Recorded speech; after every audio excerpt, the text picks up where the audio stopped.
Welcome back to another episode of At the Bar, where we get a chance to sit down, talk about health and fitness and mindset with different athletes. I'm Brad Marshall. Today I'm joined with David Boyd. So Boyd, thanks for joining us today. Thanks for having me. And we're just going to dive right in. And Boyd, tell us just a little bit about yourself so we can get to know you a little bit better.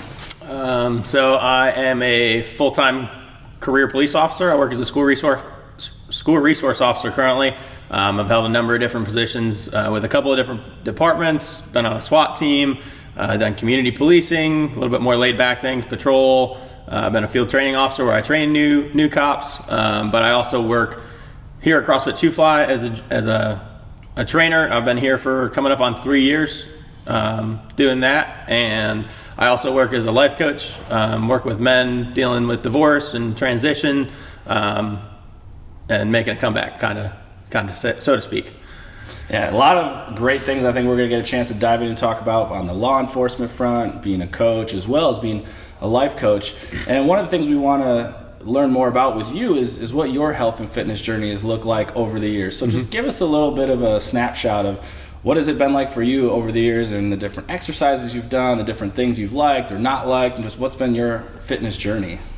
A lot of ups and downs is probably the best way to describe it. I've always been super active, always bikes in some form or fashion have always kind of played a big role in my life. I love mountain bikes, road bikes. I rode BMX for 20 some years, dabbled in unicycling for a little while. But that was kind of what I started out as a kid. Used to race BMX, used to all day, every day, digging at the trails and riding bikes. But I also played hockey for about 10 years growing up, played soccer for 12, got introduced to weightlifting in high school, got big into weightlifting, really liked the powerlifting, but I also enjoyed a little bit of Olympic lifting from what our coach could teach us. He was not certified to teach by any means, but he still got us through some cleans and snatches every now and again. And then went into the military, and as we all know, military is very heavy on the calisthenics and cardio. So I did that for a few years. While I was deployed, I got into bodybuilding. Really enjoyed that, but it was very, very time consuming, as everybody knows. Came home from deployment, continued with the bodybuilding, started playing soccer again, got pretty seriously injured playing soccer, led to a couple of knee surgeries and the end of my career in the military, got out. Because of my knee, was out of fitness pretty much for like 2 years, didn't really do much, a lot of physical therapy, gained a bunch of weight unfortunately, just because I wasn't as active as I should have been. I was just riding BMX. Then I got into law enforcement, and everything really changed on the fitness front for me. I went to the academy a little bit heavier than I would have hoped. Was still lifting weights, just not focused on cardio at all. And obviously that's a big problem in a paramilitary atmosphere where it's 3-4 days a week we're going running and just doing calisthenics. So that kind of getting into that changed a lot of what I was doing with my fitness. After the academy, I got into MMA and was doing MMA and Brazilian Jiu-Jitsu, Muay Thai for a couple of years. Got back down to, pretty low weight for me. Almost unhealthy looking, in my opinion. But that's what I had to do in order to fight at a lower weight class, because all the dudes that were in the heavyweight weight class were like 6'4", 250, and I was like, I'm not getting punched in the face by those dudes. So did MMA for a couple years, had a fight, was training for my next fight, destroyed my shoulder, riding BMX, had surgery, was out of fitness again for another year or so, and then found CrossFit in late 2013 and I was going to use CrossFit to like get back into fighting shape, and then just got hooked like everybody, drank the Kool-Aid, so to speak. And then I've been doing CrossFit, coming up on, or actually over 7 years now. Been coaching for 3. But during that time frame also found bikes again, and discovered that even though I'm not built for it, I really like endurance sports and long distance running, ran a marathon, a bunch of half marathons, trying to train for a long distance mountain bike ride maybe in 2021 or 2022. Also toyed with the idea of running across North Carolina with a couple of friends. So we'll see. There's a lot on the fitness journey, but my fitness journey has been plagued, like I said, by a lot of injuries. So the up and down, but fitness has always been huge in my life. Yeah. Some of the things I love that you said is just there's so many different types of exercises, different regimes you've gotten into. You've kind of dabbled in a lot of different spaces. And I think something else that you mentioned that a lot of us can relate to is how the ebbs and flows sort of based on what we're going through in life. Yeah. You know, being in the military, there's a certain type of fitness for that. Being in law enforcement, certain type of fitness for that. So maybe expand on that for us a little bit. Is how has the different times of your life kind of dictated the type of fitness or exercise regimes you've participated in? Yeah, so growing up, it was just all about having a good time. Obviously, played a bunch of sports. You know, on top of lacrosse, or on top of hockey and soccer, I played lacrosse. I did gymnastics. Dabbled in football and basketball and wrestling for a little while too. So back then it was all about like just being active and having fun. And then getting into the military, you know, they have very strict physical standards and you have to do X, Y, Z in order to get promoted. And so that dictated what my fitness regime was going to be. I had to run 3 miles and do max set of pull-ups and crunches, you know, twice a year. And so that's what I had to focus on. Don't enjoy that style of fitness at all. But that's what I had to do in order to, you know, stay promotable and make more money and have more responsibility. But then getting out of the military, most guys go through a transition period where they're like, I'm not working out ever again. And I definitely went through that period for a little while, also dealing with the injury, but then getting into law enforcement really changed what I needed to focus on. You know, I have to be fit, not just for myself, but because when people call 911, they depend on somebody coming that's physically capable to help them.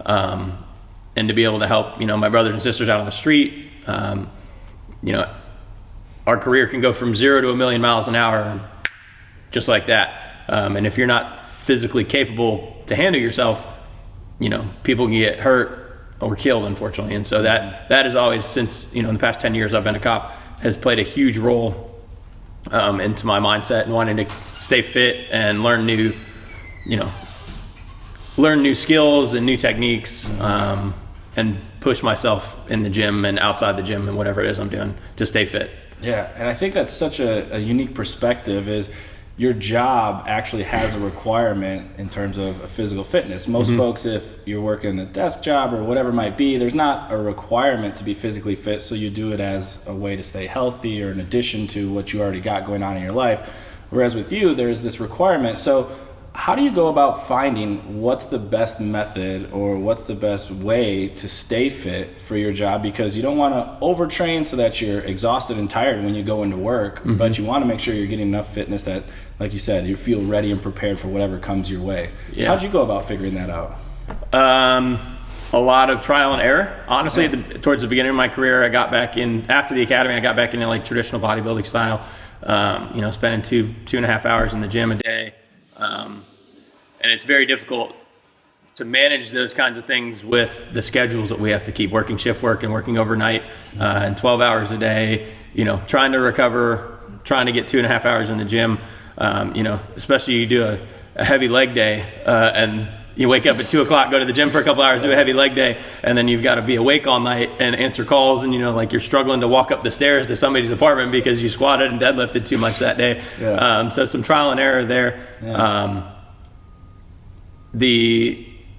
And then it was really about finding something that was effective enough, that didn't take up so much of my time. You know, since I became a cop, I've developed, you know, I've had kids and moved and bought houses and, you know, had all the other responsibilities of life came into play that weren't there when I was trying to train 2.5 hours a day.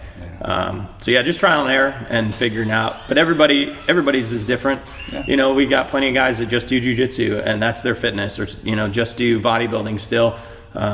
Finding something that you can stick with that is effective for you is the most important, I think, in anything. Even if, you know, whether you like CrossFit or you like running, you know, just find something that works, that you're going to stick with, just like anything.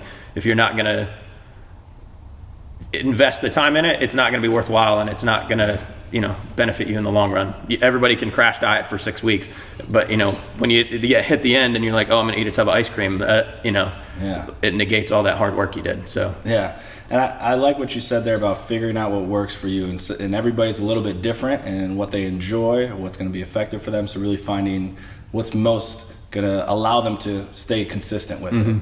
And something else you mentioned in the beginning is you've had a lot of different opportunities, a lot of different things that you've enjoyed doing, and some of that is the coaching aspect, whether it's coaching CrossFit or also becoming a life coach. What role do you see health and fitness playing, whether it's coaching athletes in the gym, getting a chance to work with folks who are dealing with issues outside of the gym? How does health and fitness play a role in that, and what you've seen as a coach?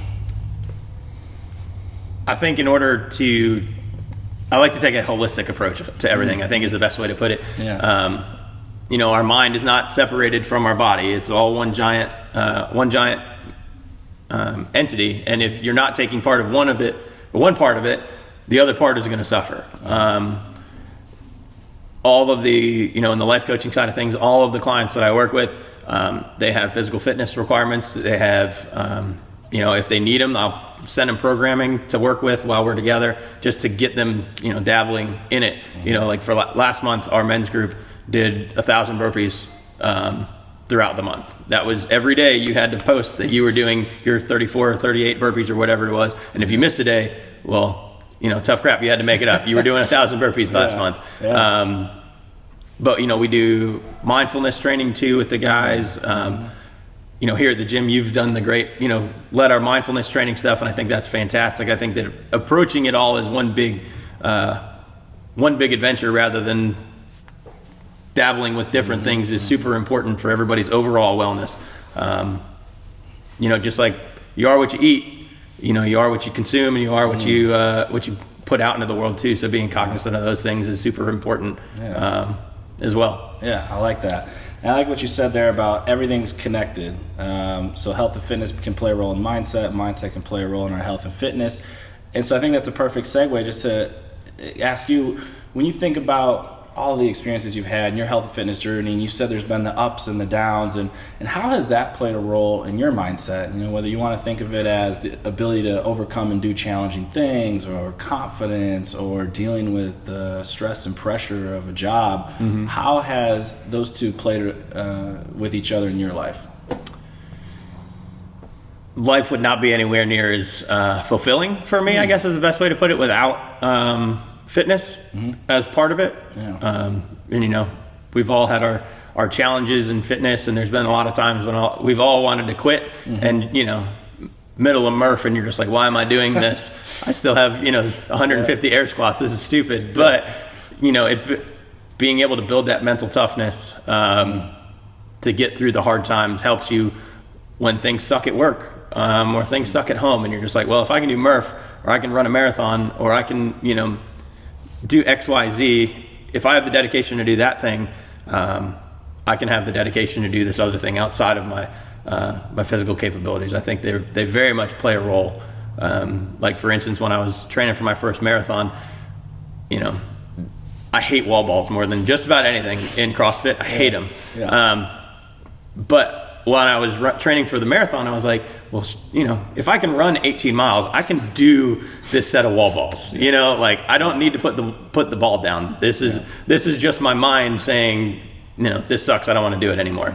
And so you can take pieces from one area of your fitness and put them into others with your mindset, and kind of plug and play and figure it, like we said earlier, figure out what works best for you. What I've seen be a theme with these conversations is this idea that I can do hard things, and the ability to say that to yourself and have belief in it. And the only way we get there is if you actually do hard things. Yeah. And it sounds like you've had an opportunity to do that a lot of times in your life, whether it's the marathons, some of the different CrossFit classes, even your experiences in the military. So the more you put yourself in hard situations, the more likely on the other end you're going to build some of that confidence and resilience and ability to overcome challenges, it sounds like. Yeah, like you never know what you can do until you've tested yourself to do it. There's so many people out in the world that see something hard and automatically, nope, I can't do that. I'm not even going to try. Where I think our world would benefit greatly if more people adopted a growth mindset and said, well, at least I'm going to try. If I fail, but at least I'm going to give it a go and see what I can do. Yeah, and that's such a powerful concept. The idea of maybe I'm not there right now, but I can get there. Let me see where I can go. And that's why we train. Yeah, I love it. So we're going to make that transition now, do a little bit of our lightning round. So I ask you some questions, just get to know you a little bit better. Just give us your answers, top of the head here. So the first one is, what is your favorite time of day to work out? Afternoon, like 4:30, 5:30 or so. Okay. Not a morning person. Not a morning person. That seems to be a thread here. Next question is, what is your favorite form of fitness or exercise? Cycling. Cycling? Yeah. Specifically mountain biking right now. Yeah. Awesome. What is your favorite post-workout snack, drink, whatever you want to call it? I love a good peanut butter and jelly sandwich. That's my jam. Yeah. That's so good. What kind of jelly? Raspberry. Yes. Raspberry preserves with seeds. Very specific. Very specific. It's down to the T. I love it. All right. So maybe you already answered this one for us, but what would you say is your least favorite form of fitness or exercise? Anything in the morning. Anything in the morning. Doesn't matter what it is. No, I don't care what it is. I don't want to do it. When I did so much early morning workouts in the military, forced, I was just never again. I'll come in and coach 5:30 class, but don't ask me to come do 5:30 class. Yeah. All right, last one for you here. What would you say is the biggest highlight or pinnacle in terms of health and fitness for you?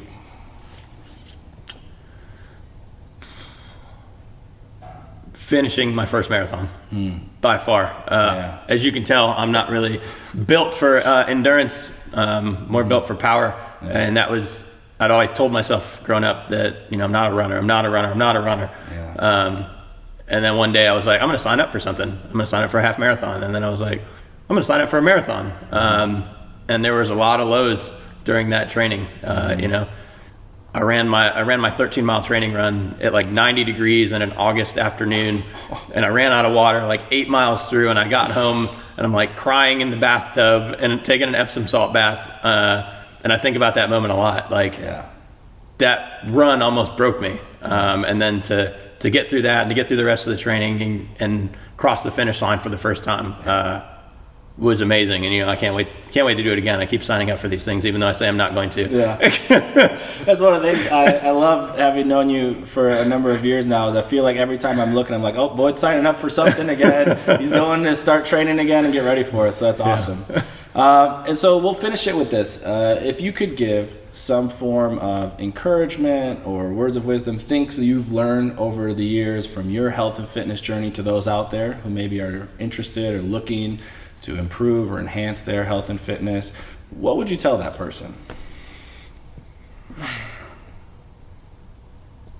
Just do it. Just get out there. I don't want to be cliche with Nike and all, but so many people don't do things because they're afraid other people are watching and other people are, judging what they're doing, when in actuality, people are really absorbed in themselves and thinking about what they're doing. And they might think about what that person looks like, what that person is doing for like 2 seconds, but then they're back into their own self-absorbed little world. So just get out there, put yourself out there, find what works for you and just do it.